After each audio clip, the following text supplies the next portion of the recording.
Hello, this is Tony Heller from RealClimateScience.com. Albert Einstein said, "Blind belief in authority is the greatest enemy of truth." A few days ago, Climate Nexus wrote a hit piece on Tom Nelson and myself. I'm going to read through a couple of paragraphs and then discuss it. They said, "We found a tweet that was exactly 4 years old as of yesterday from denier and conspiracy theorist Tony Heller. I predict a very rapid end to the global warming scam over the next few years." Well, it's been a few years and temperatures and sea levels are still rising, so the supposed global warming scam is unfortunately still going pretty strong. Heller provides another example of how banning one type of disinformation and removing serial disinformation agents has co-benefits for other types of online discourse. After years of climate conspiracies about the temperature record being faked, he's recently gotten a YouTube ban for peddling COVID-19 disinformation, yet again illustrating that contrarians are often just habitually wrong and jumping from one fashionable issue to the next. That's quite a list of complaints about me from Climate Nexus. Let's start by going through their complaints one by one. 4 years ago, I did say I predict a very rapid end to the global warming scam over the next few years. The context of that tweet is that I was assuming Donald Trump would take a very aggressive stand at ending this scam. But unfortunately, Democrats kept President Trump busy for 4 years with all kinds of other scams. The president wasn't as focused on ending the global warming scam as I had hoped.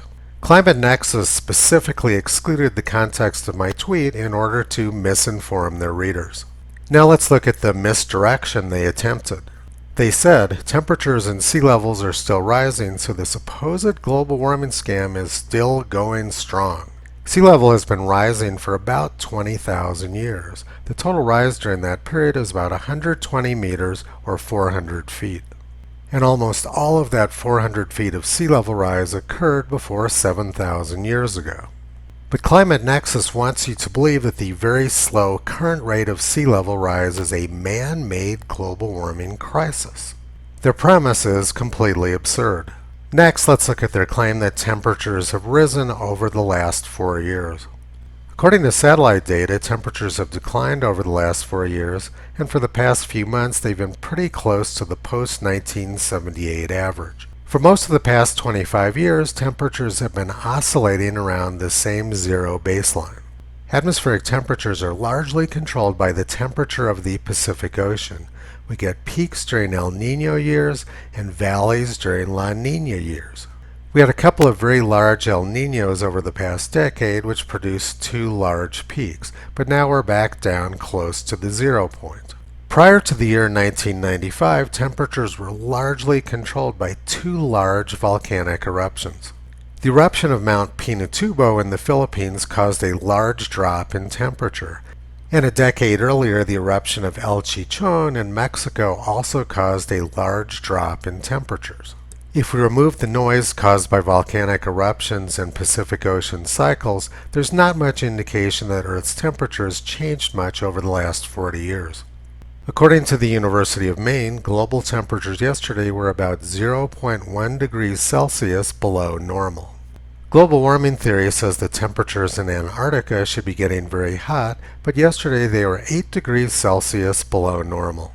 And this cold air from Antarctica has moved up into Australia as well.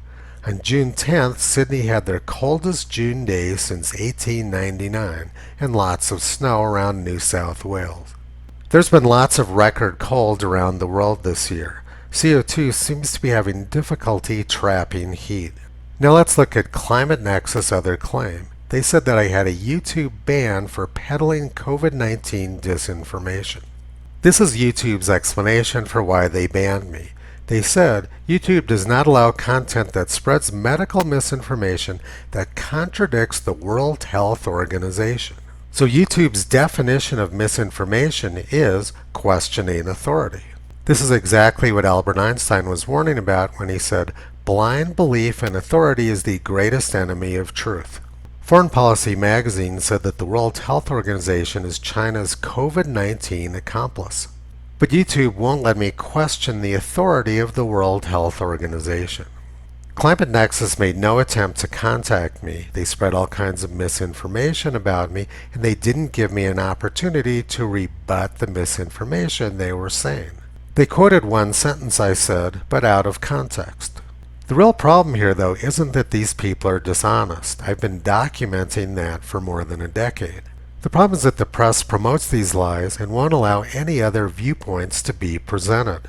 The way our court system works is that first the prosecution presents their case, trying to make the defendant look guilty. And then the defense presents their case, trying to show that the prosecution is incorrect.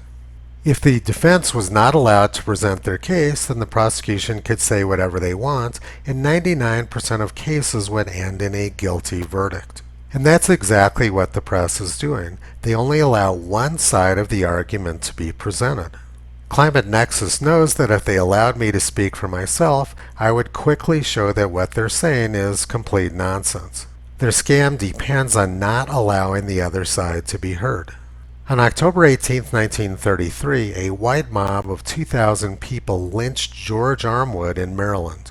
He was accused of assaulting an 80-year-old woman who was also the mother of a local white policeman.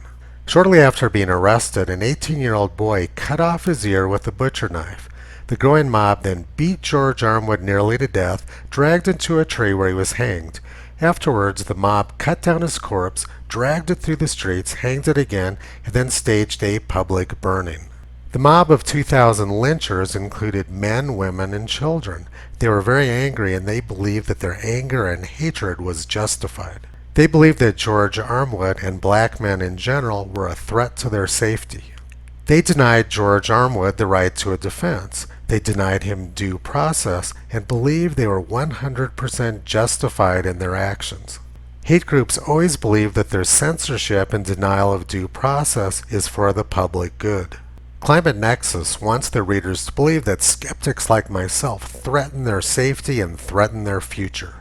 It's the same thought process and mentality which was used to incite the lynch mob in Maryland in 1933.